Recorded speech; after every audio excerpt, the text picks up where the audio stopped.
Having been a part of the Chase sandbox for well over half a decade, I have transferred out well over a million Chase Ultimate Reward points to hotel and flight transfer partners. What was once the cornerstone of my rotation, over the last couple of years, it has definitely been phasing out and been kind of an afterthought for my overall credit card travel strategy. And this can highly be attributed to changes to stuff like the Chase Sapphire cards, as well as the recent Hyatt devaluations that just hit the news this week.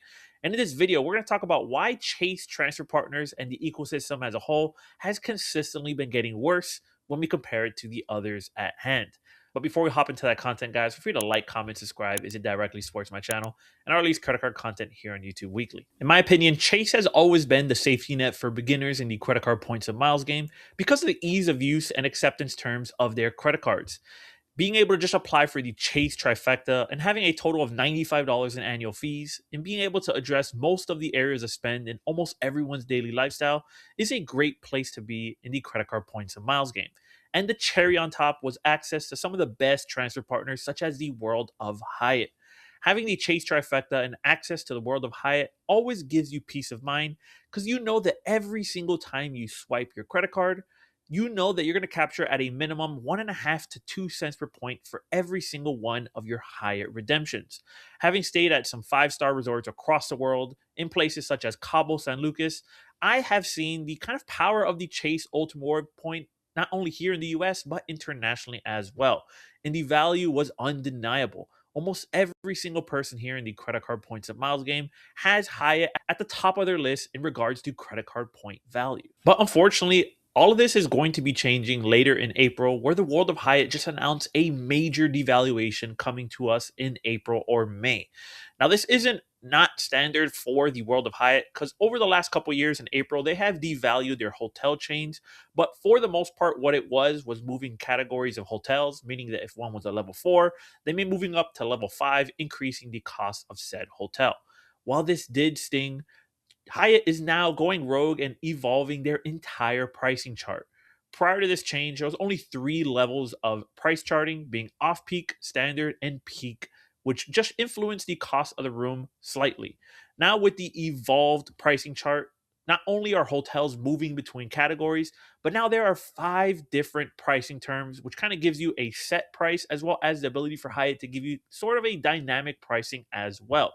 So during peak seasons, the cost of the hotel can increase.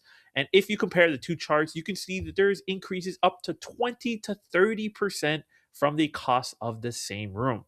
I don't know about you guys, but a devaluation of my Chase point upwards of 30% really, really hurts.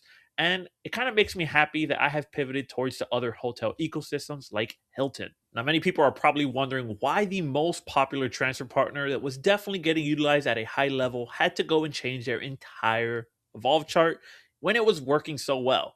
Maybe well for us, but in general. And I personally believe this is just speculation, but my personal beliefs is that because the two biggest transfer partners that can transfer into Hyatt are Chase and Bilt, the popularity may have been too much to handle. Just this past year, we saw 3 elevated offers on the Chase Sapphire Preferred up to 90,000 points. And that's just for a $95 credit card. And then Bilt, people were yielding high levels of credit card points just by paying their rent. With the whole spinoff of Bilt 2.0, massive influxes were most likely hitting the World of Hyatt ecosystem. And I can say this because this is what I did. Since I knew I didn't want Bilt 2.0, I transferred every single one of my Bilt points into the ecosystem that I trusted the most. When the demand over trumps the supply, changes have to happen. I just always wish that credit card companies did lesser drastic changes instead of just devaluing their overall currency by upwards of 30%.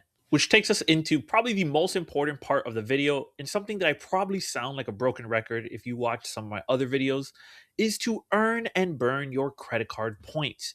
Because even the most trustworthy ecosystems like the World of Hyatt can rug pull you, and now you are stuck with all of these points that are worth much less than they were yesterday.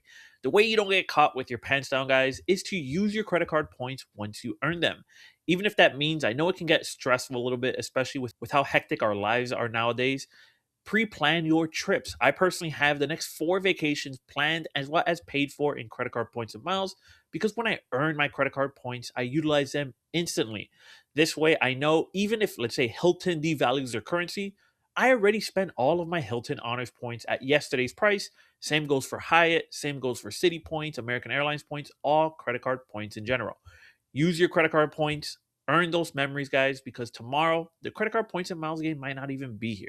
While this Hyatt devaluation is a really big blow for me personally, I believe the largest devaluation that Chase did was removing that static 1.25 to 1.5% in their own Chase travel portal.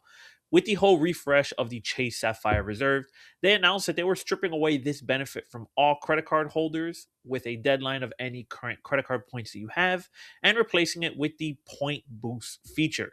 While in theory, this sounded like an amazing replacement, getting upwards of 2x, which is higher than both the $95 annual fee as well as the $595 annual fee. In my personal opinion, the value is nowhere near matched. Personally, sometimes when you want to transfer points out, the times of flights don't match your schedule. But I always had peace of mind knowing that if it was a domestic flight, I know for a fact that I was going to capture upwards of 1.25 cents per point by just booking in the Chase travel portal. It was a painless process, and I was able to be in and out with the flight that I wanted at the time that I wanted. But with this change, now I have to rely on the points boost feature. While I have seen success stories from other issuers here in the credit card points and miles game, I personally have not captured any value. Every single time that there's a point boost feature available, it's for a flight that legit costs like $2,000 to $3,000. So while they are giving me a higher redemption value for my points, it is not realistic and I am not going to be able to use it. Maybe if I utilize this feature a little bit more, I will be able to finally capture some value. But as of now, I do not see any value for me personally. Drop me a comment below if you've been able to utilize the points feature and extract value, or if you missed that 1.25 to 1.5 cents per point. Now, the last thing that I definitely wanted to talk about in this video is something that I struggled very much with when I started in the credit card points and miles game, and that was being married to one singular ecosystem. Guys, I get it. I had the Chase trifecta, and all I could do was stay in the Chase ecosystem. And if something wasn't associated with my Chase Ultimate Reward point, then it wasn't for me. It wasn't until I ventured out and started playing for American Express credit cards, Hilton, IHG, all credit cards that offered value to my lifestyle.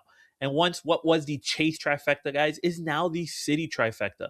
And the most credit cards that get used in my setup are the City Strata Elite, the City Custom, and Double Cash that offer crazy value to my lifestyle at this stage.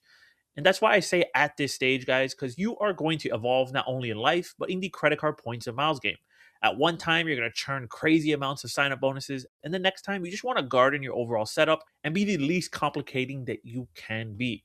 And both ways are perfect. Whatever works for you is what you should go with. So I personally get 10 times more value right now out of City because living in a direct American Airlines hub, I know that my City thank you point is always going to get me to the destination, whether it's local or international, whenever I need it. But that's for this stage. Maybe I go back to Chase. It always will have a place in my setup. But I just wanted to emphasize, guys, don't be married to a singular setup. If I was, I never would have jumped into the Hilton ecosystem, which is by far the hotel transfer partner that has changed my travel habits as well as life. The memories that I've made over the last year and a half having Hilton credit cards, I have traveled the world internationally in Portugal, Rome, Italy, Florence, solely because of the Hilton credit card point. And if I would have stayed in Chase, this would have potentially never happened. So, guys, use and abuse your credit card points, earn and burn them. Don't sit on them because devaluations can come at the most unexpected time. But guys, we're going to end the video here. If you enjoyed this video, like, comment, subscribe because it directly supports my channel. And I release credit card content here on YouTube regularly. And if you want another Chase related video, I'll have one right here for you.